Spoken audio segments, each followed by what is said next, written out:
Hi, Casey. Just doing a mic check here. Yep, I can see you and hear you. Wonderful. And Keith Hay and Will Tour, the two presenters today, if you could give them presentation abilities for their slide decks, and then I will be back up in the event that they have a technical issue.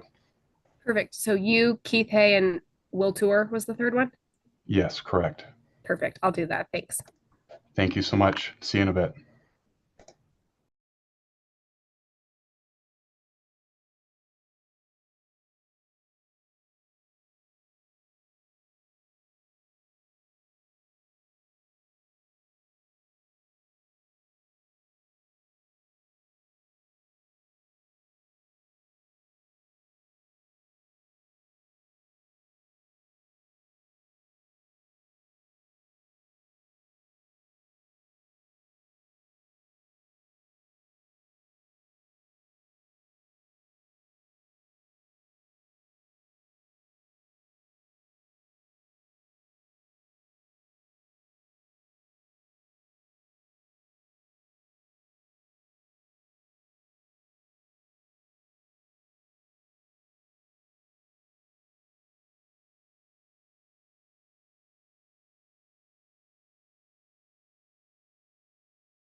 Hey, Justin. Just making sure that you've got screen share enabled for me so that I can run the slides. Hi, Keith. Yes, we will have that enabled for you, and then also will tour, and I will be back up in the event that there's a technical difficulty. Great. Morning, Ruthie. How are you?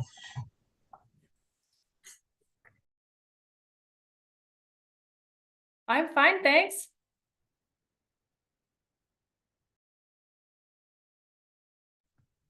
Mr. Hay, I've made you a co-host so you can share your screen now.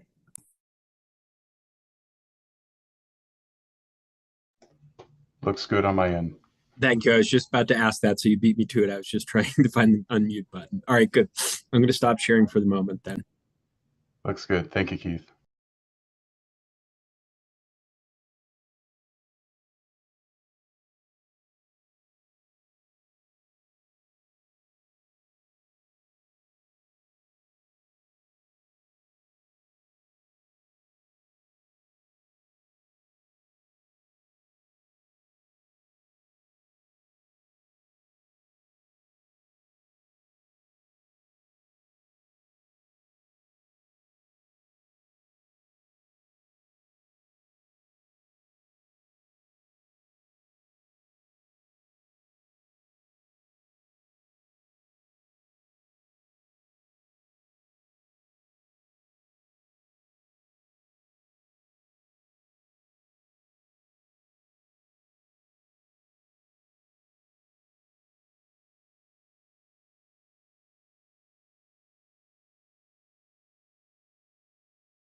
Hey, Justin, can you see and hear me? You can see and hear me. All right, thanks, Keith. We're not going to start yet. I'm just testing. Give us 4 or 5 minutes. Yeah, no, I hopped on early for the same reason. So Your video and audio sound okay. Thanks.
Good afternoon. Today is April 16th, 2024. Eric Blank, and this is the Commissioner's information meeting where we're going to hear from Mr. Hay and Mr. Tour about the Colorado Energy Office Deep Decarbonization Plan and the Roadmap Vision 2.0. So I'm looking forward to hearing the latest and having a conversation about where we go from here. Commissioner Goman, any introductory comments before we turn it over to Mr. Hay and Mr. Tour to jump into it? I just want to say good afternoon. Thanks for joining us. Really looking forward to the information, especially as we look more and more out to the future across proceedings. Very helpful to understand how you all see Colorado's greenhouse gas goals playing out, given the modeling that you've done. So looking forward to it. Thanks for joining us. And appreciate the opportunity between ERPs. It seems like we may be in continuous ERPs, so we have a nice window where we can engage the conversation. So thanks a lot for doing this. Really pleased to have you both here. And unless you have anything, Mr. Levesque, let's just jump into it. Mr. Levesque, any preliminaries? Or are we good to go? You're good to go. Thank you. I'm here if you need me for any technical items. All right, Mr. Tour, Mr. Hay, take us away. Great, thank you very much. I'm Will Tour, the Executive Director of the Colorado Energy Office. And I think I'll start by framing this with a little bit of conversation around the update to the GHG roadmap before jumping into the study on pathways to decarbonization of electric generation by 2040. Just as a reminder for folks, back in 2019, the legislature adopted economy-wide GHG emissions reduction targets. At the time, it was a 50% reduction below 2005 levels by 2030 and 90% by 2050. Last year, the legislature updated those targets. It's still 50% by 2030, but there are now interim targets for 2035, 40, and 45, and a net zero target for 2050. After the passage of the 2019 legislation, the governor tasked the Energy Office with leading an interagency effort that involved significant collaboration with stakeholders and members of the public to develop our initial GHG roadmap. It was really our strategic plan for how to achieve those targets.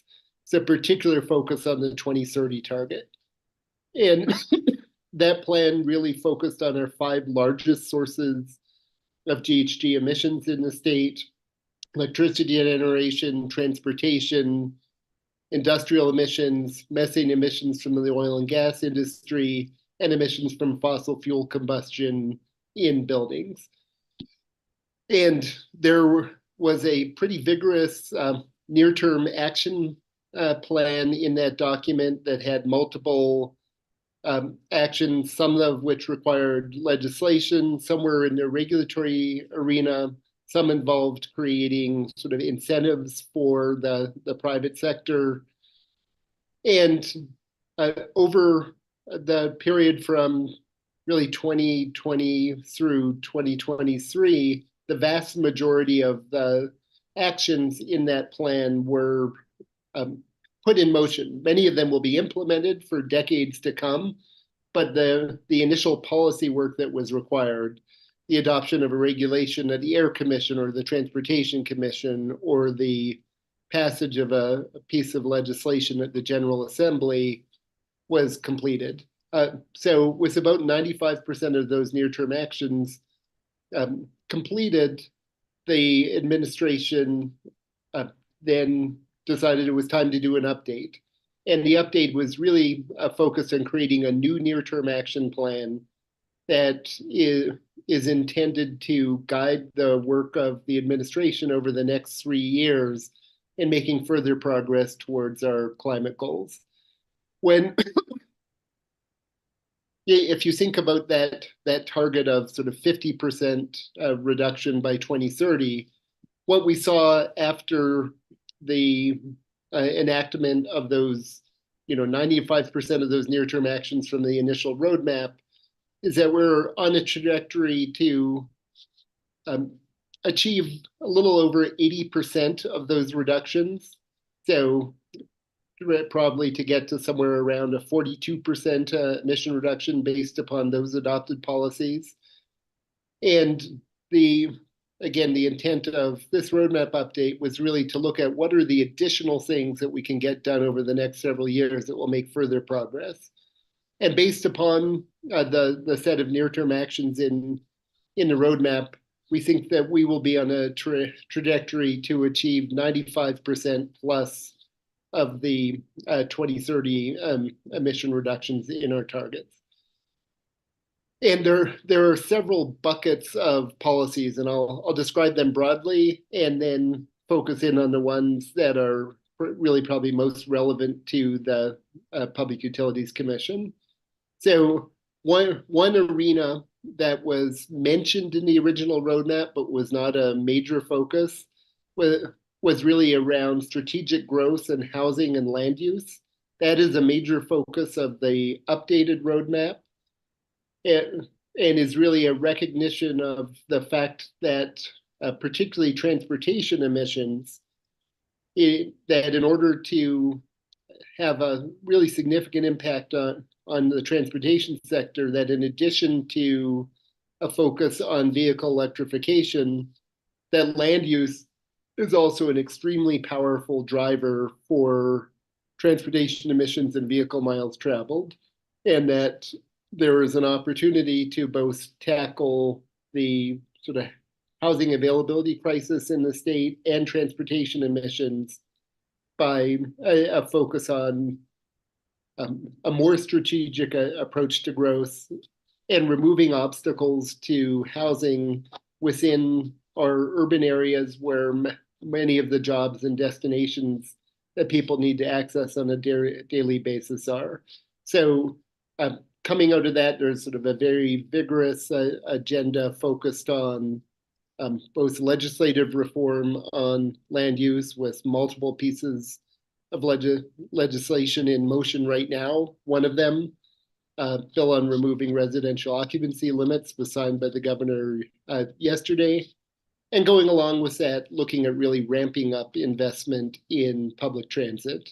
And the flagship bill before the legislature this year is really focused on creating new fee revenue to support public transit and rail expansion in the state. So that's sort of one arena. Another arena was really new and emerging technologies. So the original roadmap spoke to some of these, but there was very little detail on it. So it's really in the arena of carbon capture, geothermal energy, and hydrogen, where we think that there are significant opportunities to make additional progress on our climate goals through supporting the development of those technologies. And a significant piece of that is creating the appropriate regulatory structures, particularly for carbon capture and deep geothermal, through the Energy and Carbon Management Commission. And so there's both regulatory work to be done there and additional legislative work. On the industrial side, there has been significant progress towards industrial emissions reductions that has included both regulatory actions by the Air Commission through the GEM 1 and GEM 2 rules that created regulatory requirements for the 22 largest manufacturing facilities in the state, those with 50,000 tons or greater of annual GHG emissions. And we've created a set of incentives to go above and beyond those requirements through the Industrial Clean Air Grant Program and the Industrial Competitive Decarbonization Tax Credit Program that collectively will invest close to $200 million in industrial decarbonization over the coming years. I would note that we've just had the first round of those industrial grant awards, and our two initial awards are for industrial heat pumps. So something that certainly, as we think about electrification, we're starting to see that there may be some large loads associated with the industrial sector, in addition to the things that we're typically thinking of in the transportation and building spaces. In the updated roadmap, there are several additional important actions in the industrial sector, including developing a strategic industrial decarbonization plan and trying to bring additional resources for voluntary and industrial emissions reductions. And as part of that, through the EPA's Climate Pollution Reduction Program, we have teamed up with 3 other states, Louisiana, Texas, and Oklahoma, to collectively apply for $500 million of funding to essentially grow our industrial clean air grant program, which currently has $25 million in that grant program, to a much larger scale, both in Colorado and across the region. Then, excuse me, in the building sector, a number of things that I would highlight, and I'm not going to run through all the actions. Collectively, there's a total of 49 new near-term actions in the roadmap, but just a few across sectors. A few of the highlights in the building section are developing a strategic building electrification plan. This is something that we've done on the transportation side through the state electric vehicle plan. And the state clean trucks plan, and those have been very helpful in guiding the sort of comprehensive approach to vehicle electrification that has catapulted us up to an EV market share that's grown from about 2% at the beginning of the administration to approximately 20% market share recently.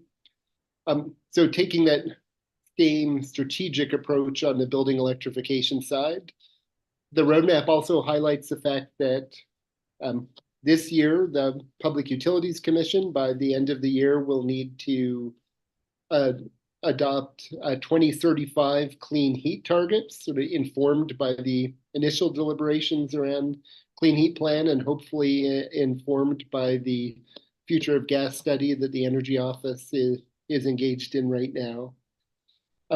And there will be a significant focus in the roadmap on additional expansion of building electrification and deployment of heat pumps. Then in the utility space, there were, I think, really 5 major policies that were highlighted, and that will lead us into the study.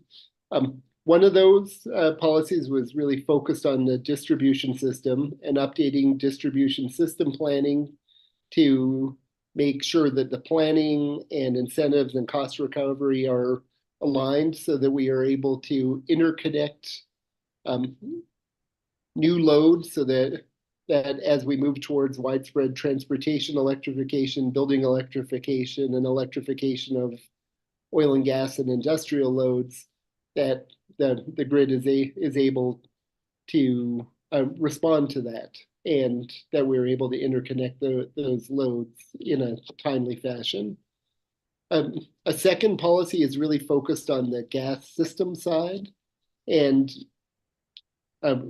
making sure that there are opportunities to do sort of strategic neighborhood scale approaches to limiting to how I guess I would describe it as reducing total expenditures on the gas system side by looking at where there are investments that would be needed on the gas system and where there may be opportunities instead to do thermal energy networks or electrification or other alternative approaches that could help to avoid what could otherwise be significant expenditures.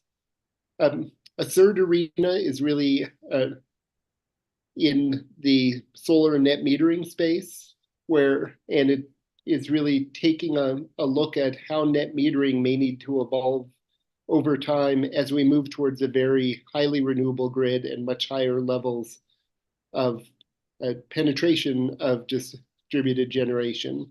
And I think you're aware of the task force that's been put together to take a look at those issues this year.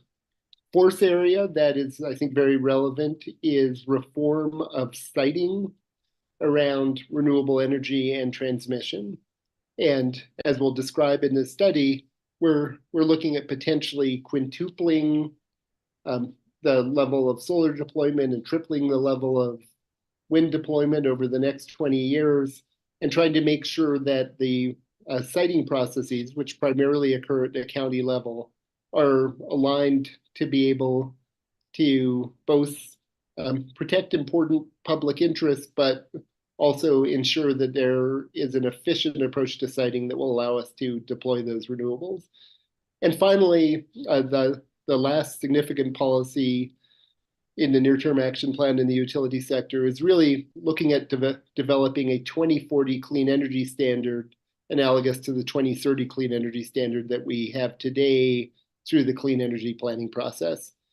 And in order to inform that, we did a study working with Ascend Analytics to really explore pathways to 2040 and look at the both what it would take to get all the way to zero in-state carbon emissions by 2040, but also look at what is the lowest cost pathway to simply meeting projected 2040 electric load.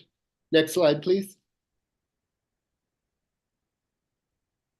So, just as a reminder for folks who are watching, we've had, pretty significant transition in electricity generation in Colorado over the last 25 years. For a long time, we had a very heavily coal-dominated grid. By the late 1990s, we began to see a shift towards natural gas generation. In the early 2000s, we began to see the shift to renewables. And over the last decade, we've begun to see significant retirements of coal generation and moving to a grid in which actually both gas and wind are currently the largest sources of generation. Next slide, please. Or the largest sources of capacity. On the generation side, as opposed to the capacity side, it's essentially the same trajectory. The numbers, slightly different. Coal is a larger percentage of generation than of capacity today, but nonetheless, we see the same trend of the coal share going down, the gas share going up in the early 90s, and then being relatively constant over the last decade and a half, and the share of renewables going up dramatically over the last several years. Next slide, please. And again, just to give a sense of just how new renewables are to the grid over the last 20 years and how rapidly they have been rising over that time period. Next slide, please. From an emissions perspective, the electricity generation is the sector where we have seen really the deepest emissions reductions to date, and certainly the deepest emissions reductions that are projected out to 2030. We've seen a 32% reduction in emissions since the peak in 2007. And as I think you're very familiar, we are anticipating that by 2030, under adopted electric resource plans and clean energy plans, that we will be exceeding 80%, probably closer to 84, 85% system-wide emissions reductions. Next slide, please.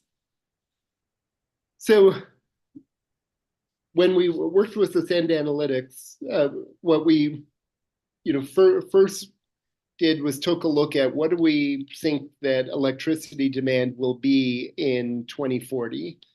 And we are expecting significant load growth between now and 2040, about a 3% annual growth, coming close to 50% total increase in load, really driven largely by vehicle electrification and building electrification. Energy efficiency and distributed generation certainly helped to offset this. But we see peak demand increasing by about 2% annually. That's a red line. In addition to buildings and transportation, electrification of industrial and oil and gas end uses also contributes to the increasing load. Next slide, please.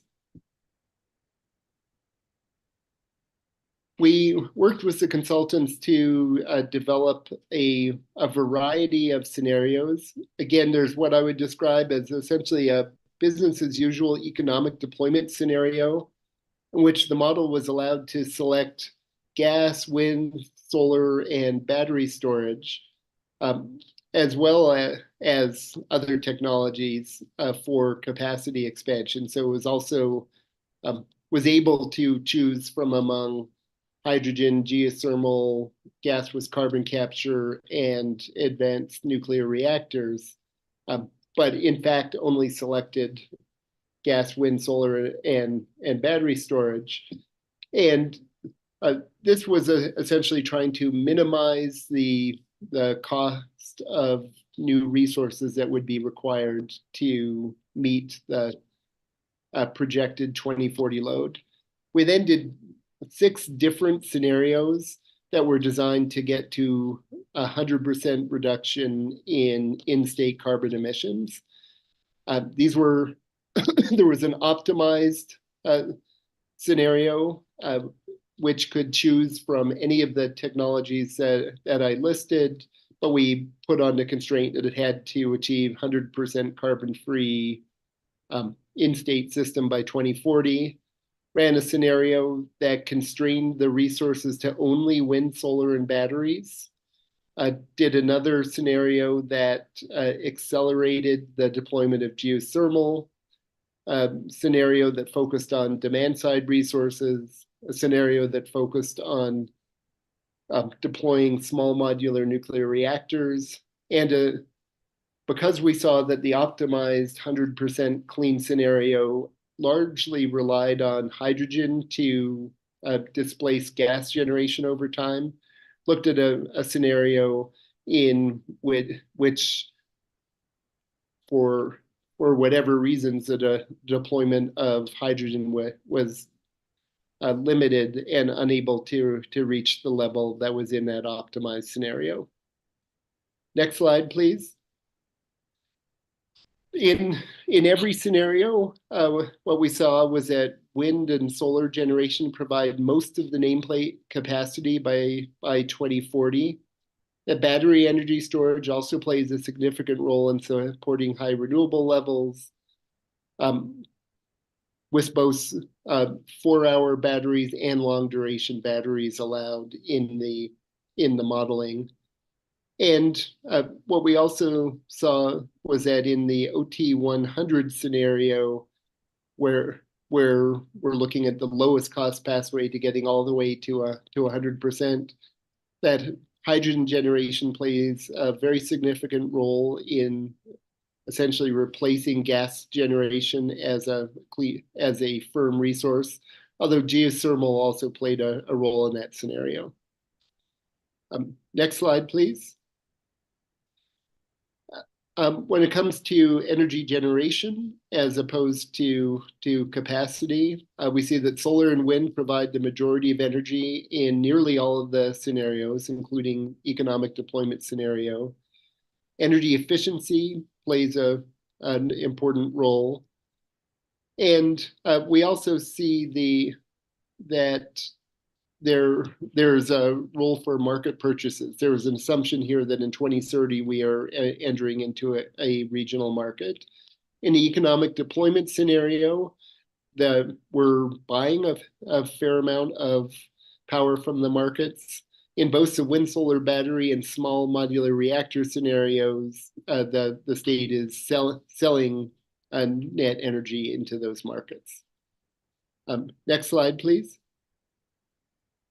From an emissions perspective, essentially for all scenarios, there are very significant emissions reductions. And we see that after 2031, after Comanche 3 has retired, very significant reductions in emissions in all scenarios. One of the sort of really interesting results was that the economic deployment scenario, that again is able to pick from all of the technologies that I listed and is simply trying to minimize the costs of resource acquisition necessary to meet demand, that it achieves a 97% reduction in in-state emissions. It ends up achieving about a 94-ish% reduction in total emissions when you include emissions associated with imports from out of state. In this scenario, again, essentially you're adding a lot of wind, solar, and batteries. You're retiring some gas generation as it achieves its useful life. You're adding some other gas generation so that you end up with a fleet of gas units that's pretty close in size to the current fleet of gas generation. But that gas operates at a very low capacity factor. So it's absolutely essential to provide reliability on the system. but it only ends up providing a couple percent of the energy on the system in that economic deployment scenario. If you look at the set of scenarios that achieve 100% by in-state reductions by 2040, the emissions vary a little bit between scenarios, and you have cumulative emissions over the 20-year period that are 4% to 15% lower than in the economic deployment scenario. And again, in the 600% scenarios, all of the remaining emissions are associated with imports. Next slide, please. So costs, what we see again is that the economic deployment scenario, sort of by definition, has the lowest costs. Again, adds wind, solar, and batteries, and is able to retain a fair amount of existing gas capacity, so avoiding capital costs associated with replacing that with other firm generation. The optimized 100% scenario had about a 20% higher net cost than the economic deployment scenario. And again, what in that optimized 100 scenario, the model essentially chose a significant amount of hydrogen to replace gas generation and a more modest amount of geothermal to replace gas generation. The sort of next two scenarios in terms of cost were the hydrogen limited scenario in which we sort of limit the amount of hydrogen that is available for generation, and the model chooses other somewhat higher cost resources. And then the geothermal scenario that required deployment of a larger level of geothermal electricity also had a slightly higher cost than the optimized 100 scenario. The distribution focus scenario was slightly more expensive than that. And essentially because as part of that scenario, there's an assumption of significant additional electrification, so that there is increased peak demand that requires some additional cost to serve that increased peak demand. On the two most expensive scenarios were the wind, solar, and battery scenario and the small modular reactor scenario. The wind, solar, battery scenario, again, did not allow any firm generation on the system, so all in-state generation was required to be wind and solar and with storage. And what we saw there were a couple of things. It's a significantly larger build out of wind and solar that's required. That really drives those higher costs. It also is a scenario that sort of has the largest reliability problems. We put a set of constraints in to be able to meet NERC reliability requirements, and other scenarios met that with a greater margin of error than wind, solar, and battery. So even at this cost, the wind, solar, battery scenario would likely have some reliability concerns. And then the small modular reactor scenario met the reliability requirements easily, but was almost as expensive as the wind, solar, and battery scenario, essentially due to the capital costs of the small modular reactors. Next slide, please. So really just some takeaways, at least from the Energy Office perspective on this. Again, we think a really striking result was the results of the economic deployment scenario, that simply trying to minimize the resource costs for meeting projected 2040 demand gets you to very deep emissions reductions. Projected 97% reduction in in-state emissions and 94-ish% in total emissions. What we saw was a fairly significant projected cost increase to go from 97 to 100. So the lowest cost scenario to go all the way to 100 added about 20% to the total cost of the system. So about an $8.5 billion increase.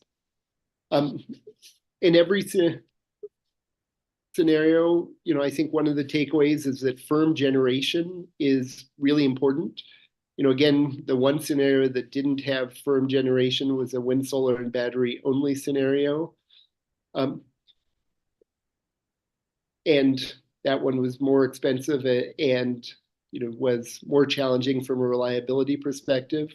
But really what we're seeing in these models is that firm generation is really important in order to maintain a reliable grid, but that it is going to operate at very low capacity factors that because of the ability to add significant amounts of low cost wind and solar and to add storage, that sort of the economically optimized scenarios add a lot of those resources, and it's more expensive to operate your firm generation most of the time.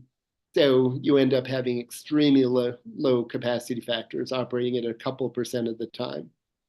The economic deployment scenario adds 5.5 gigawatts of wind, 11 gigawatts of solar, and 9 gigawatts of storage. The optimized 100 scenario adds 11.5 gigawatts of wind, 10 gigawatts solar, 7.5 gigawatts storage, and crucially replaces all fossil fuel resources with 6 gigawatts of hydrogen generators and 800 megawatts of geothermal.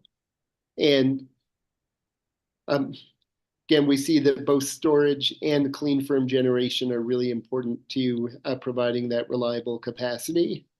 As we've started to think about sort of the policy implications of this analysis, sort of a few things that I think are running around our minds. One is that there may be a sweet spot here that is really something close to this economic deployment scenario, where you're really focused on how can we drive deep emissions reductions on the from electric generation while minimizing the overall cost of those resources. And if what we had seen was a very large difference in emissions between the economic deployment scenario and the various 100% scenarios, I think that we might have a different set of conclusions. But essentially, the difference between 97% and 100% in 2040 is a relatively small amount of emissions. So if you think back to that 2005 baseline, 40 million tons a year of emissions from the electric system, if at a 97% reduction, you're down to about 1.2 million tons. And so that the differences between a 97 and 100% scenario are differences on the order of a million tons a year as compared to that 40 million ton baseline. So I think that's one of our thoughts, is that it probably makes sense to think about how do we get to that spot where you are able to achieve very deep emissions reductions while minimizing costs to customers. We also think that that's important not only for the obvious reasons that people really care about their electric rates and the economy is very sensitive to affordable utility rates, but also because from a decarbonization perspective, the really big opportunity that this decarbonization of electricity provides is replacing combustion of fossil fuels in other sectors like buildings, transportation, industrial activities with electricity. And in order for that to be feasible at a large scale, you need to keep electricity affordable. So we think that not only from a economic and customer perspective, but from the perspective of maximizing emissions reductions, that it probably makes sense to really sort of again, aim not necessarily all the way to 100, but very close to it. A third takeaway from our perspective is that while the modeling, the economic deployment scenario and the optimized 100 scenario are technology neutral scenarios, we did see that, at least based upon the projected costs that we know today, that as we think about beginning to replace gas generation with other forms of clean firm generation, that both clean hydrogen and geothermal were really the resources that rose to the top. So we think it does support the policy direction in the GHG roadmap of looking at those as important technologies as we move forward. And then finally, I think the last thing I would say from a policy perspective is that there's obviously on some of these technologies a fair amount of uncertainty. Like, we've got a lot of experience with wind, solar, batteries, and gas. Hydrogen, small modular reactors, advanced geothermal, gas with carbon capture are all emerging technologies with in some ways unknown future cost decreases. That we used the best information that was available for projected costs over time. But as we've seen with wind and solar, where I think we've seen cost decreases that are greater than many people would have projected, 20 years ago, it's quite possible that actual cost trajectories will be somewhat different than what is being projected here. And it may, in fact, be feasible to achieve deeper emissions reductions than are projected in the economic deployment scenario if costs in some of these technologies come down more rapidly than projected. So as we think about how to structure a policy environment, it seems important to assure that whatever policies are put in place give an opportunity to look at scenarios that would achieve 100% or close to 100% emissions reductions, and have an opportunity to sort of look at the real costs over time, and an ability for something like our electric resource planning process to select deeper reductions, or choose deeper reductions if the actual costs support being able to do that in a cost-effective manner while maintaining reliability. So I think those are some of the key takeaways in our minds as we've been thinking about this. And let's see, I think that's it on the slideshow. And I was just going to say, well, that was our last slide. So, and I would say that Keith Hay, Director of Regulatory or Policy for the Energy Office, is here and is probably the person who is best suited to answer any deep technical questions on the study. Well, greatly appreciate the research and leadership, and sounds like a decent amount of good news. The roadmap sounds like it's more or less on track, and we're expanding both in new directions and in the depth of some existing ones. And then on the electric side, it sounds like I've lived long enough to see the business as usual case result in 95% decarbonization. So,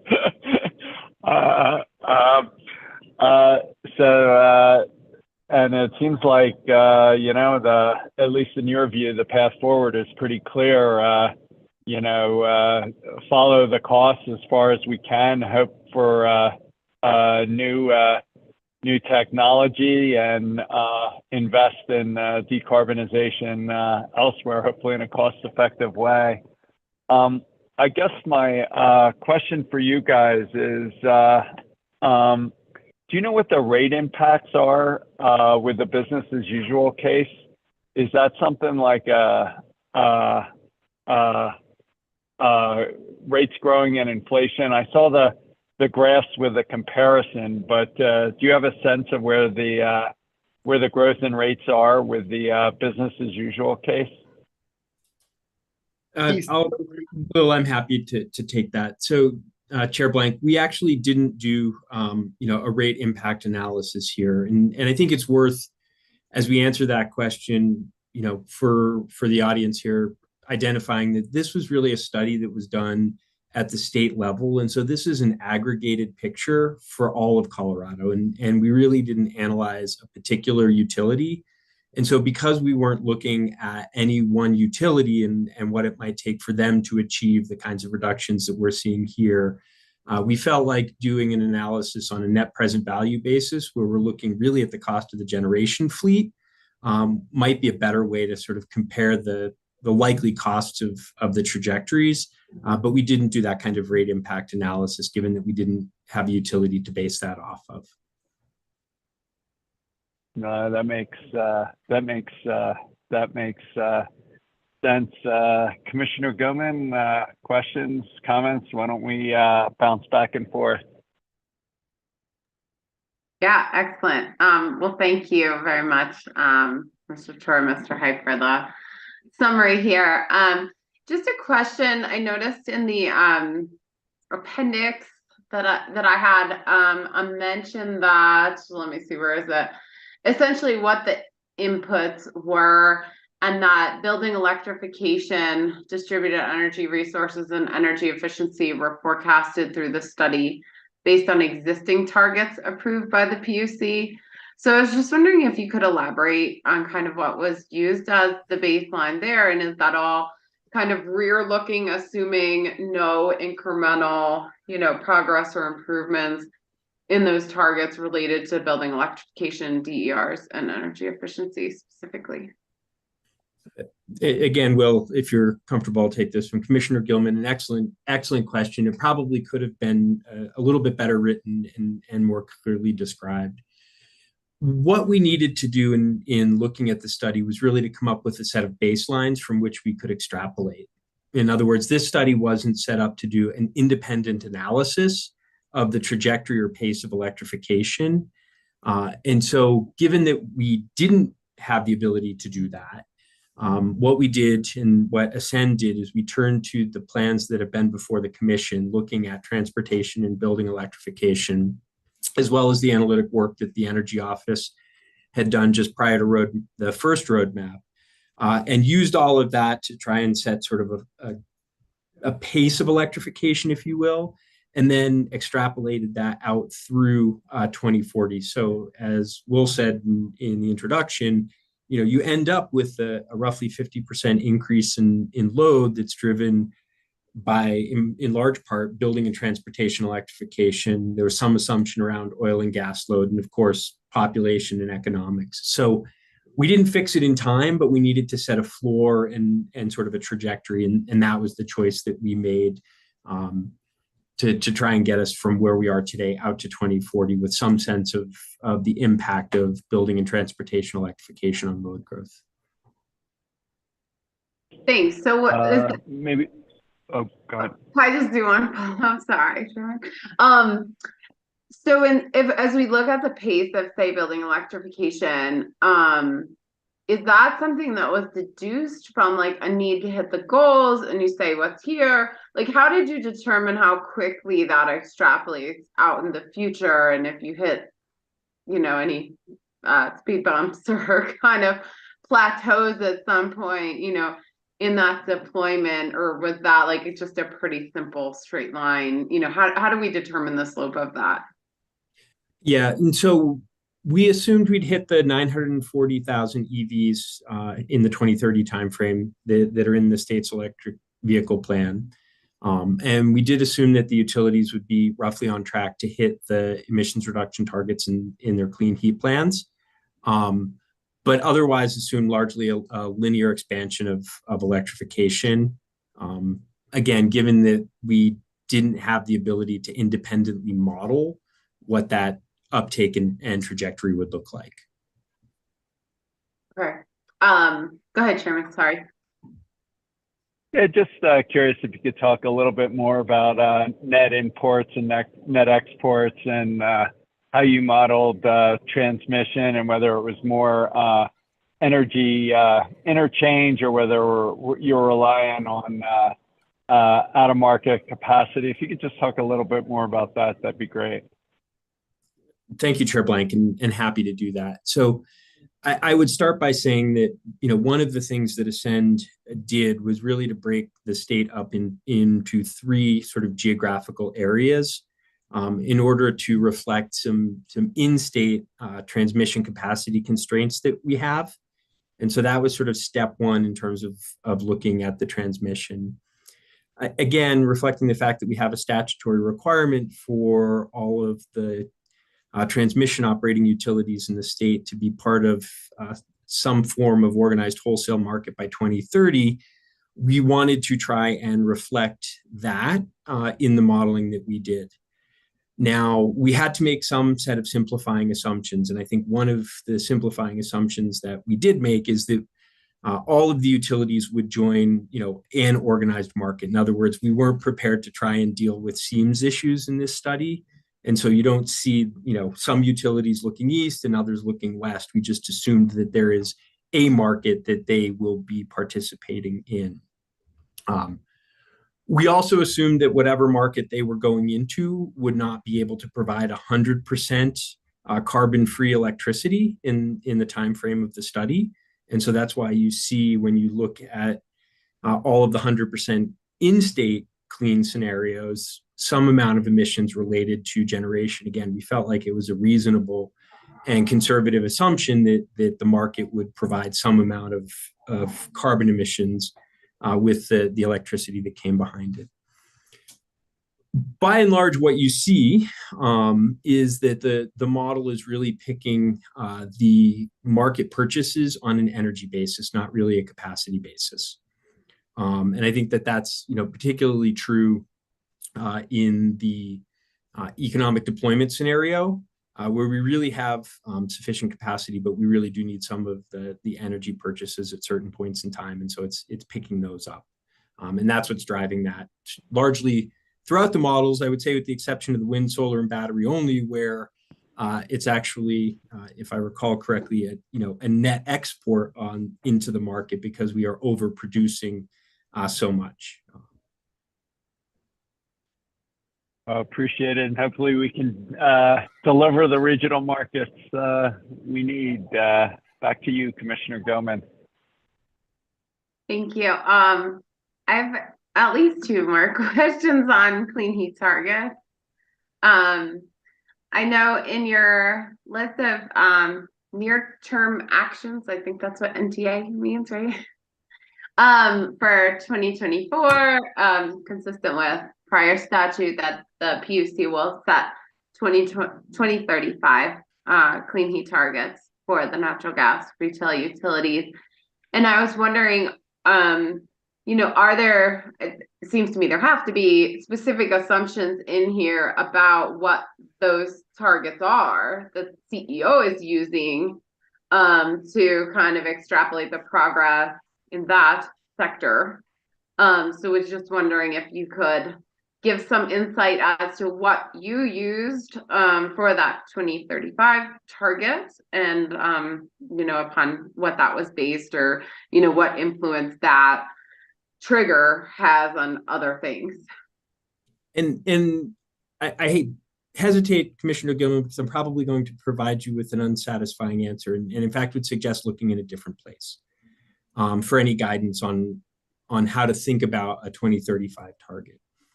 I think as Will suggested, the Energy Office is right now conducting a study looking at different scenarios on building decarbonization and the role of different strategies to reduce emissions from the building sector. One of those will focus on different pace and scale of electrification. We're going to be looking at potentially the role of lower carbon gases, as well as transitioning some portion of the gas sector utilities from providing purely gas to providing thermal energy network service. We're working with a consulting firm, AECOM, that has done similar analyses for a couple of different US states, as well as a couple of Australian states. We anticipate that in the early to mid fall timeframe, we'll have draft results available, and that we'll be finishing the study shortly after that. But I think that the results there could provide a lot more guidance to the commission, because they're specifically looking at this question of what are the different pathways to deep decarbonization in buildings that really, I think, more reflects the role of the LDCs there than the work that was done here, where we wanted to assume some level of electrification out through 2040 in order to reflect the impact on the electric generation side, but it really wasn't intended to look at the question of how much electrification, or sorry, how much generation would we need if we, let's say, completely electrified the built environment by a date certain. And so I think we're looking at a little bit different question here, and the study that's forthcoming will be a lot more informative to the commission. Okay, I think we have to complete our work, I think, in 2024. So I'm thinking through this timeline. If that draft's available in the fall, what we realistically can do with it, just in all honesty, before 2024 is over, to set the target in 2024. Yeah, and appreciate that. And we are doing our best to try and get as much as early as we can, so that it can help inform the process before the commission. But understand that, you know, there's a tight timeline at the end of the day. One other question as it relates to clean heat and kind of the targets and standards as they play into the bigger picture here, is this, I'm sure you're aware from the previous clean heat statute, many of our larger natural gas customers are essentially exempt, given that they're transport customers and purchase, not transportation, just to be clear, gas transport customers, and purchase gas.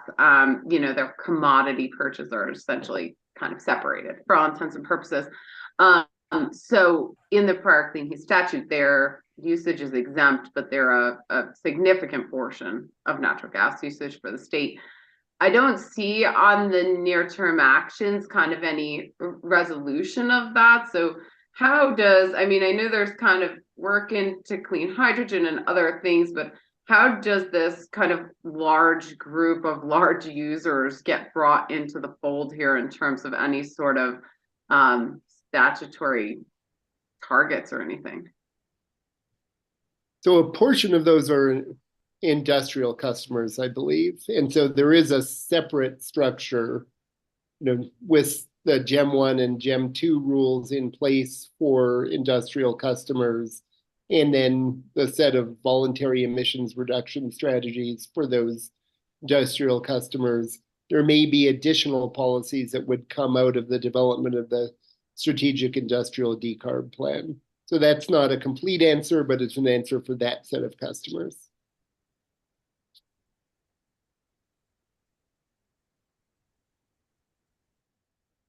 But we don't have audio for you, Chairman.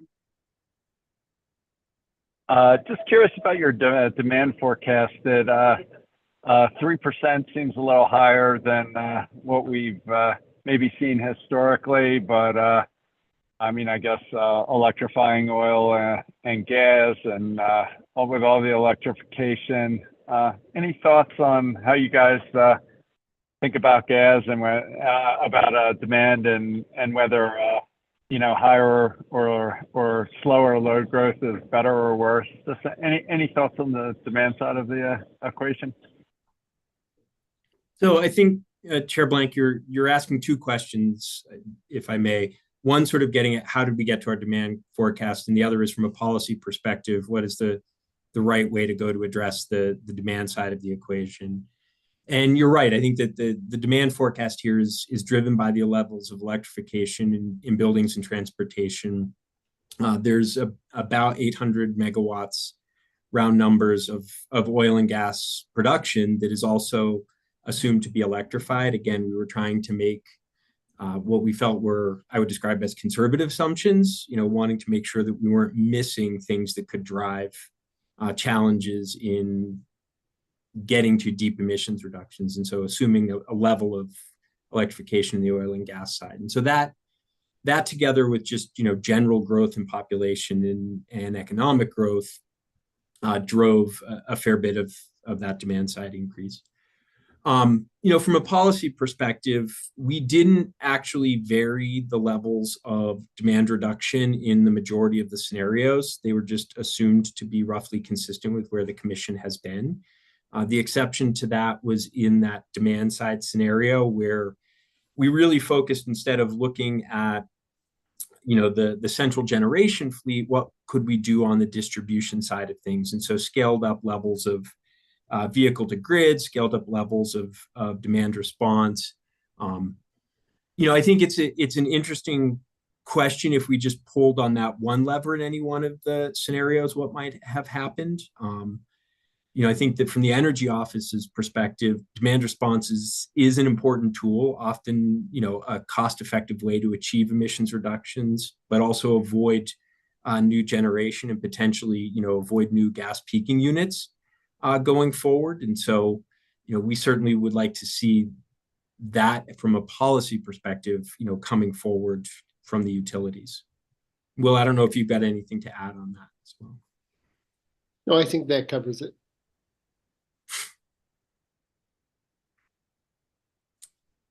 Chair, I think we lost your audio on that part. I didn't hear you. I don't know if Commissioner Gilman did. Back to you, Commissioner Gilman. That's what I was assuming it was. So sorry, I'm trying to look at the details as I kind of asked. But one of the near-term actions you look at for 2024 is expanding on-bill financing for building energy improvements. And I was wondering what you see as really the policy lever to get that done. So I can start, and then Keith, I'll pass it on to you. So one piece that is actually in motion has been working with the Colorado Clean Energy Fund to expand on-bill finance in rural Colorado. And so CCEF has been able to get, along with Tri-State G&T, $50 million of USDA funding to stand up an on-bill finance program that individual rural co-ops will be able to opt into. So that is one piece that is in motion. A second thing that I think could play an important role is the EPA Greenhouse Gas Reduction Fund. This is a $20 billion program that was created by the Inflation Reduction Act. The EPA about 2 weeks ago made their announcements of the entities that will receive that funding, and it will be split among 3 coalitions. One of them is a Coalition for Green Capital, and the Colorado Clean Energy Fund is part of that application and is a named subrecipient. So still work that needs to be done between Coalition for Green Capital and EPA on finalizing details. But we think that will bring significant additional capital to CCEF and will create some opportunities to look at additional on-bill finance as a collaboration between utilities and CCEF. And then Keith, do you want to speak more to the sort of regulated utility piece to this? Will, I don't know that I have much more to add other than that final part of the conversation. Is there any intent to expand the CCEF relationship, or I don't know what to call it, work beyond the co-ops to the regulated utilities, or is it a separate toolbox to get the regulated utilities to deploy on-bill financing? I know you all are regular listeners, and there has been some interest in on-bill finance expressed by the commission, but not a whole lot of history of seeing that actually deployed by our regulated electric utilities. And I think what I would say, Commissioner Gilman, is that we have been in conversation with the regulated utilities as well as CCEF, trying to understand the potential to either coordinate investor-owned utility programs with the program at CCEF, or what the right type of relationship would be. I think that one of the things that we hope to be able to avoid is sort of a patchwork of programs across the state that may make it hard to implement, and really trying to sort of harmonize the different opportunities for customers in different types of utility service territories, in part to make it easier not just on customers, but really on the contractors who would be providing those kinds of services, so that they have a pathway to understanding what the opportunities are in each of the service territories. And so that at this point is still a conversation that we are having with the different entities. You can keep going if you'd like. I have one final concluding question, but if you want to keep going, Commissioner Gilman, keep going. All right, let me see. So I do notice kind of your note that no distribution system costs are included in the roadmap. So that would be essentially electric or gas, right? Neither. So I guess coming for a moment to the 2040 study and then pivoting back to the roadmap. In the 2040 study, we didn't independently model transmission or distribution system costs. Again, this was trying to test the question of, could we get to deep emissions reductions by 2040 and do it in a way that was reliable, and what would the costs look like in order to achieve that result?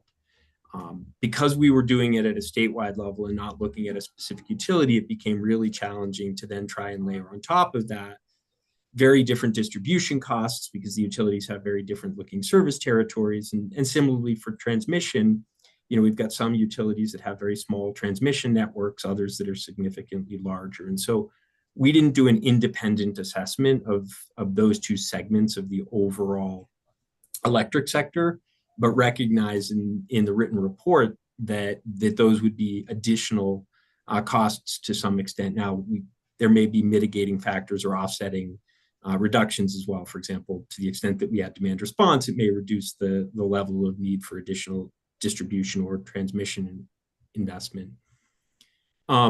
We also, to a large extent in the roadmap, did not model the cost of the gas distribution network changes or the electric distribution network changes accompanying the emissions reduction results. To some extent, that's on the gas side, I think, embedded in the reduction in demand and then throughput, but we didn't independently model those numbers. Okay. Let me see. Another question. Let me jump in with one while you're looking. It just strikes me that this is a fairly robust finding. It's not particularly sensitive to gas prices because we're not burning that much gas. It sounds like most of the technologies are proven. It's wind, solar, storage, and natural gas. I don't know, just how do you think about the resiliency, robustness of the findings? What are the uncertainties? I guess we could have extreme heat and climate driving a new resource need, or maybe more rapid peak demand growth that would require more batteries or natural gas. But how do you think about the resiliency and responsiveness of these findings under, given what seems like a very uncertain planning environment? So I can start there. I would say that for the economic deployment scenario, we think that those are pretty robust findings. As you noted, that scenario ended up choosing a set of technologies that we've got a lot of familiarity with, and that there's been a lot of deployment of those: solar, wind, 4-hour batteries, and gas.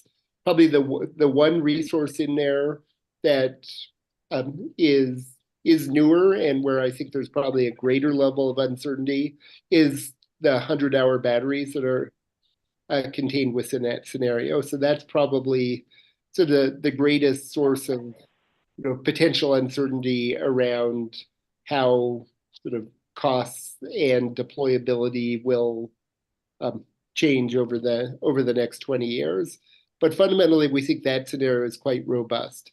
When you move to all of the different variations of 100% by 2040 scenario, again, with the exception of the wind, solar, and battery scenario, where we've got a pretty good understanding, I think, of those technologies, all of the others involve technologies that are, I think, earlier in their technology trajectory, and where there's greater degrees of uncertainty about what costs and deployability will look like over time. So I would say I think the different lots of confidence in the economic deployment scenario, and then all of the other scenarios I would take with a little bit of a grain of salt. It really sounds like we should be maybe spending more time on transportation, as a state, spending more time on transportation electrification, building electrification, and maybe less about how you get from 97 to 100%. It sounds like that was one of your takeaways. Would you say that's different, Mr. Tour? No, I think that's fairly accurate. The way that I would describe it is that I think that on the transportation side, I think we've got a very robust set of policies in place that include regulatory requirements with Advanced Clean Cars 2 in place. It requires manufacturers to deploy to an 82% market share by 2032. The Advanced Clean Truck standard that is in place. Significant investments in charging infrastructure happening both through utility transportation electrification plans, and through the investments coming from both the Federal Infrastructure Act, but more importantly, the transportation electrification enterprise prizes that were created by SB 21-260. And we are seeing, again, sort of that very rapid increase where we've gone from 2% or 2.5% to close to 20% market share. I've got a lot of confidence in the trajectory going forward on the transportation side, especially for light duty vehicles. I think that there is clearly additional work to do on the building decarbonization pathways. And there's a lot of open questions that I think we need to sort of learn from our efforts over the next few years as we really ramp up deployment on the building side to understand more about the potential of thermal energy networks and geothermal, to understand what it's going to take to do more building electrification. We're hopeful that future of gas study will give us a lot more of an understanding of the overall system level costs. So looking at the costs on the gas system, the electric system, and to individual buildings that are associated with the different trajectories of electrification. So I think that's an area that is going to need significant focus. And of course, you're in the process of considering your first clean heat plan. So there'll just be a lot to sort of figure out in that arena going forward. But I fundamentally agree with the perspective that if we can get to 95 to 97% decarbonization on the electric system, and while sort of minimizing costs to customers and maintaining affordable electricity, that is a much better place to be than getting a little bit further and driving significant costs. Again, purely from a decarbonization perspective, we need to use that clean electricity to decarbonize buildings, transportation, and industry. And we would be creating headwinds for ourselves if we drove costs up higher than they needed to be. We would likely get less decarbonization because you would slow down the pace of electrification in other sectors. Amen. Appreciate it. Commissioner Gilman, back to you. Yeah, so as I look at like the scenario capacity build outs, which was the previous slide, essentially in that economic deployment scenario which is I think the only one that still uses gas, it's not a one for one swap, but it more or less takes the place of, thank you, that's the one. It more or less takes the place of what's called hydrogen thermal, which I think is a power plant, not like using it for heat distributed wise. Okay. So it largely kind of takes the place of hydrogen thermal and geothermal. Like I said, not one for one, but like in looking at this graph, there's a bit of a trade-off there, right? Where it doesn't look like the model with gas selects really any of either of those because they're kind of a firm replacement, right? That's right. I mean, what really changes from the economic deployment scenario to all of the others is that the model is no longer allowed to either keep gas or to select new gas. And so it has to find some alternative. And then each of the scenarios beyond the optimized 100 essentially tests a different alternative in terms of reliability and cost. And so the economic deployment is a lower cost overall, because what you find is the existing gas units that we have are allowed to continue to operate over time. And then in the end of the 2020s and early 2030s, you have some new gas units coming on that then continue to operate, out through 2040 to provide that capacity. And those, in the time frame in which we need them, are lower cost than any of the alternatives, including the hydrogen. And so, that's where you get that cost savings. But you're right, Commissioner Gilman, that when you then pivot to the zero emissions scenarios, you are swapping out that gas, and in particular in the optimized 100, it's a combination of clean hydrogen units and geothermal that is filling that alternative. Okay.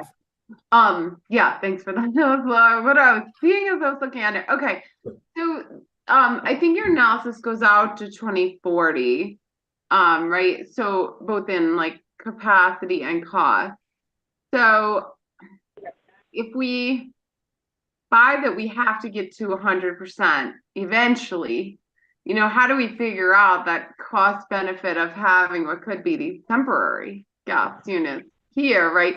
If eventually you have to skip to the next thing, you have to get to either clean hydrogen or geothermal as it looks today, to move on. How do we get to like that cost benefit where, realistically, if you're building something in the 2030s, you're looking out past 2040 to understand if that's a good investment? So how do you kind of understand the longer tail of these decisions without just looking at 2040? It's an excellent let question. Me add, can I add a twist to that too? And should we assume we're eventually going to get to 100%? If it's okay, Chair Blank, I will, for the moment, defer the question. Yeah. And I will take Commissioner Gilman's question for the moment. Yeah, I think fair enough. One way, Commissioner Gilman, to approach this is to think about the opportunity that as we transition those gas units from the ones we have today to the ones that may be coming next, making sure if the commission and the state really is on a trajectory to 100%, again, taking that piece of it at face value, that those units would be hydrogen capable. Because as the modeling suggests, the next cheapest alternative, and it's worth noting that we modeled in the hydrogen piece of this, the use of clean hydrogen that's consistent with the existing statutory definition in the state, and modeled some combination of both dedicated builds as well as transitioning existing units from gas to hydrogen.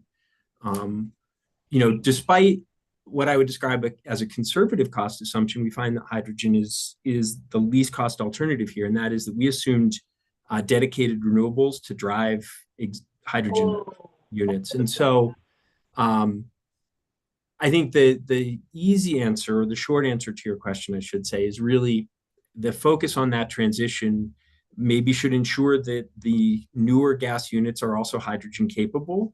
And that way there's a transition pathway from an emitting to a non-emitting resource over time. And I would presume that's 100% hydrogen capable, which we haven't seen it in yet. But so in the economic deployment scenario, as you're looking at cost, if what you're suggesting, and I'm just brainstorming here to see how does this play out as we look further than 2040.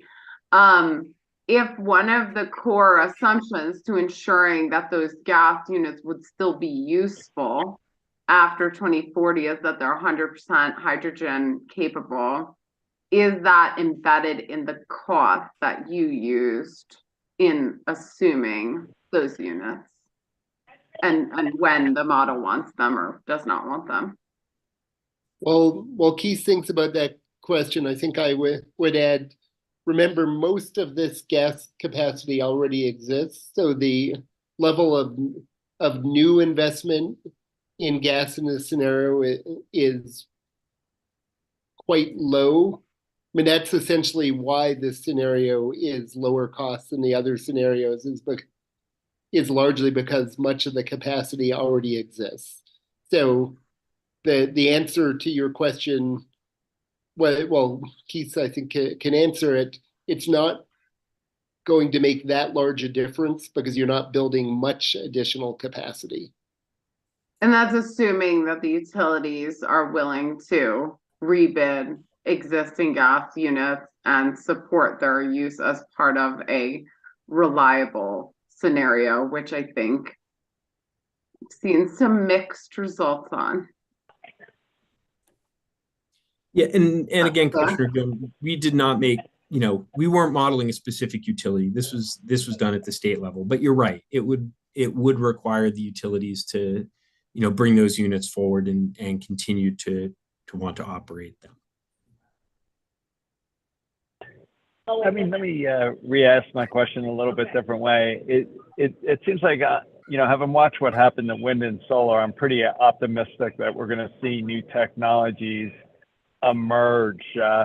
But isn't the answer to the 100% question that we'll start getting there as the technologies evolve? I mean, it seems like it'll depend on that cost curve, that when the inflection point gets close to 100, that's when we want to get to 100%. And I guess we need to invest enough to play around with long duration storage, with hydrogen and other options to know. But I guess we don't want to spend too much until we know who's going to be the winner. So I don't know. How do you guys think about that 100%? How we get there, when we get there, how much we invest in other technologies, and how it plays out with affordability? So a few thoughts that I would share on that. And again, our state statutory target is a economy-wide target of net zero by 2050. And I think it's important to recognize that that is net zero, not zero emissions. So, I think inherent in that target is the assumption that there will be some level of carbon dioxide removal as part of achieving 2050 net zero goals. I think there's a lot of technology uncertainty as we sort of move out closer to 2050, and much of the reason why the GHG roadmap, both the original roadmap and roadmap 2.0, has been primarily focused on the 2030 target, is because that's both where we have the greatest ability to make a difference today and have some level of accountability in a way that it's hard to have as much accountability for targets that will be met or not met long after many of us have retired and after many changes of political leadership. But also because there's just so much technology uncertainty in those out years. that that said, I think we do believe that we know enough about the technology trajectories to know that very low carbon electricity and widespread electrification will be an important part of achieving those targets. And I think our philosophy is very much the philosophy that we should be decarbonizing electricity as deeply as we can while maintaining reliability and affordability. And that we need to assure that we're not driving up the cost of electricity to the point where it creates headwinds to electrification, particularly once we're past like 95, 97%. Again, the amount of emission reduction you can get on the generation side is so small compared to what you can get from electrification. So I think I would end up agreeing with your perspective that the trajectory beyond that 95 to 97% is probably very dependent upon what we see in terms of cost-effective technology options going forward. The reason where we're on the trajectory we are today is because the costs of wind and solar and batteries have come down so much that we can cost effectively and reliably be on this trajectory.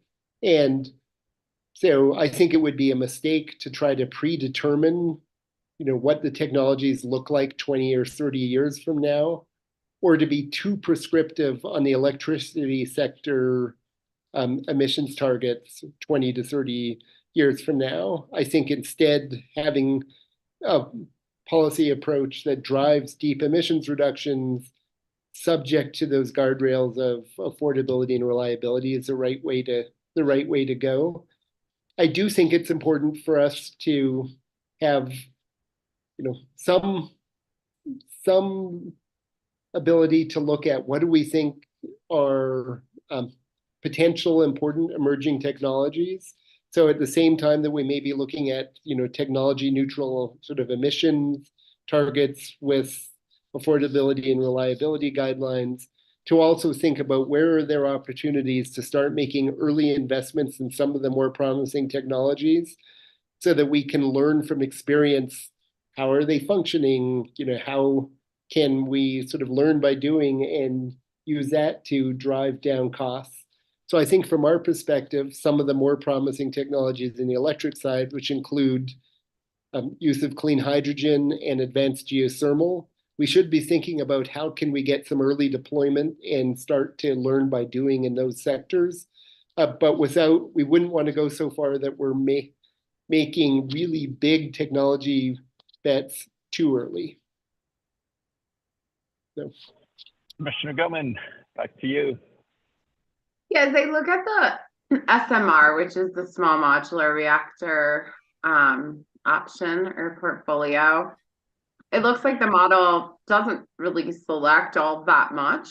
It's a capacity lower than the capacity offered by 12-hour batteries and just a touch higher than the distributed PV capacity. And so is that primarily due to the cost, and given kind of some nascency there, especially in terms of like US deployments? How solid do you feel on the costs that were modeled there? So I'll start with the last question first, Commissioner Gilman. And, most of the costs that we used in this study were taken from the National Renewable Energy Laboratory and their work on the cost of existing and emerging technologies. Generally, the one exception to that was the clean hydrogen, where it was a combination of that work as well as some proprietary work that Ascend has done working with utilities and hydrogen producers to try and come up with a cost for clean hydrogen and in particular the fuel side of that cost modeling. So we're confident, that the Renewable Energy Lab is as good a publicly available source on emerging energy technology costs with respect to that. And in response to your first question around why the model selected the level of SMRs that it did compared to storage, and it is really a cost driven factor. And that's why you see throughout the remainder of the models where we didn't actually require the selection of an SMR, that none of the other scenarios actually chose it as a resource in the stack. So it was just more expensive than all of the other alternatives. The only reason we got it into a scenario is we required the model to have a certain amount of it. Again, part of the exercise here was to test different alternatives and different approaches, and to see, we had every intuition that given SMRs it would pass reliability, but we wanted to understand the costs of that. And so that's a big part of why we have that here. Keep going, Commissioner Gilman. Yeah, just to follow up on the green hydrogen costing as well, especially I think given the need for some clean, firm resource here, it got selected, probably without a ton of sensitivity as to the cost, but I'm not sure. So, just trying to understand a little better the assumptions around the delivered cost of that, if any. I would assume it's kind of agnostic as to what the structure of that looks like who's the producer or the seller, and you're just modeling this based on some agnostic kind of delivered cost assumption. Maybe just clarify that.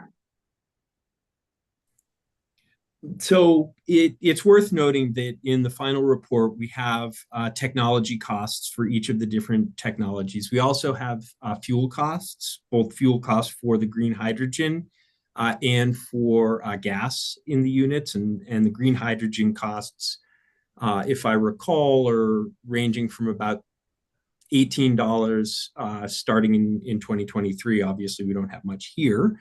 And that's on an MMBTU comparison basis, down to about $3, a little over $3 in 2050. And so we have that fuel cost curve for the different fuel stocks that would be required here. But you are right that we didn't make any assumptions about sort of the structure of the market for who was producing the green hydrogen that would be used in the generating fleets. Other than we required that all of the hydrogen have renewables, dedicated renewables effectively to produce it, so that we weren't pulling electricity from somewhere else in the system as we were transitioning from, today's portfolio out through the lower emitting portfolios in 2040. And is that, I guess, assume, and maybe this is far more complicated than what it would or could assume, but does it assume kind of intermittent creation or conversion of the hydrogen based only on renewable availability? And is there a premium to do so versus like a typical commodity projection that might be able to include like grid purchases and things? So there is a premium here. And in fact, if we allowed, for example, the use of curtailed electricity or allowed grid purchases, I think what you would see is a lower cost overall to the hydrogen. So in some ways, this is both more conservative and more expensive than what you were just asking about in response to the question. Okay. So it assumes you're only making hydrogen when you got wind or solar basically directly feeding in. And then regarding the capital cost of the turbines to burn 100% hydrogen, is there good kind of data on cost assumptions? Obviously, we got two sides of the coin, the capital for the actual thing and then the commodity it burns. So, like how good of data is there out there on the cost of hydrogen-only turbines for this sort of application? And this is where we really relied on the expertise and the work of Ascend to bring that set of costs to us, given their work with the folks in the industry side on the cost of the generators and in working with utilities that are trying to procure hydrogen turbines. But I think at this point, what we're seeing is largely turbines that are converting from gas over to hydrogen. And so I think the pure hydrogen turbines are a little perhaps more speculative in the overall cost. But to Chair Blank's point earlier, To the extent that any of these costs come down for the newer technologies, you would see the cost of the portfolios come down as well. Keep going, Commissioner Gilman. Let me see. That was my list of questions I had in going through the materials before and in what you presented. So I don't have anything. Well, I guess maybe just a question. Okay, I'll keep going. When you model demand response kind of as a capacity resource, how do you price that or determine what that essentially costs and then what's technically, feasibly available to utilize that as a capacity resource?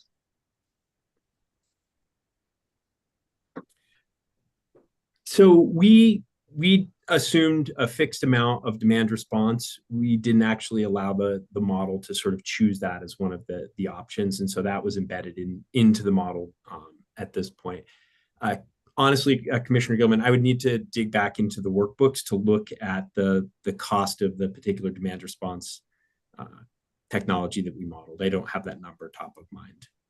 Okay, but it wasn't kind of optimized or selected. That's an input rather than an output. Correct. Okay, and then I'm just looking. I mean, it does look like more demand response is used in the DSF distribution something. So that is the one exception, and that is the distribution system focused. It's hard to say, and that what we did or asked Ascend to do essentially was to scale up the levels of distributed energy resources. So that one scenario has higher levels of distributed solar, higher levels of vehicle to grid, higher levels of energy efficiency, and higher levels of demand response. But again, those were not resources that the model selected at those levels, but we essentially chose a level that we felt was, somewhat reasonable in order to test the theory based on existing costs and to see whether or not it would pass reliability requirements and what a cost would be given the level of those resources that we assumed. The model that Ascend has was just not set up to handle distribution system, distributed energy resources as resources that essentially a capacity expansion model would be allowed to select. Okay, thanks. Well, maybe I'll ask my sort of closing question. Is there anything you guys would add in terms of next steps for your research and roadmap 3.0? Where do things go from here? Well, I could say a number of things on that. In terms of sort of next steps on the research side, I think I mentioned that we are looking at developing a couple of strategic plans. One is a strategic industrial decarbonization plan. The other is a strategic building electrification plan. Both of those, I think, will be sort of important follow-up steps that will allow us to understand, beyond the specific actions that are in the roadmap, what may be important policies to be looking at in both of those arenas. I think we've already talked about the work that is happening on the future of gas study. That I think will also be important input on as we think about where we're headed over time on building decarbonization. And then there is some other analysis that is contained as action items in the roadmap. Notably, one of the areas that there's a focus on in the roadmap is the role of local governments in decarbonization. And so one of the actions is an analysis of to what extent state regulation or legislation creates barriers to local government decarbonization efforts that could inform policy changes to further enable local government efforts in this arena. So those are, I think, the major areas arising directly out of roadmap near-term actions that are sort of steps for additional research. If I can add one, Commissioner Blank, sorry. Yeah, please. We are legislative. This doesn't arise out of the roadmap. It arises out of legislative direction that we received last year. We've been tasked with developing area-specific analyses for energy development, and so we are working with a consultant now to look at the potential to transition sort of Northwest Colorado and what resources might be built there and what the impacts of that would be, both in terms of jobs and the economy. We're also looking at the west end of Montrose and then southeastern Colorado as well. And so those are sort of regional specific studies looking at different energy technologies and what localized opportunities and impacts would be. Appreciate it. Commissioner Gilman, final questions, comments, thoughts? I think those are all my questions for now. Got a lot here to digest and continue to kind of work through everything else that we're doing, but really appreciate all your work on it and the information you provided today, and I'm sure probably more information forthcoming as we continue to move forward. Just echo Commissioner Gilman's comments. Thanks for your leadership. Thanks for spending some time with us today to answer our questions, and looking forward to working with you guys both formally and informally going forward. So any final thoughts before we adjourn, Mr. Tour, Mr. Hay?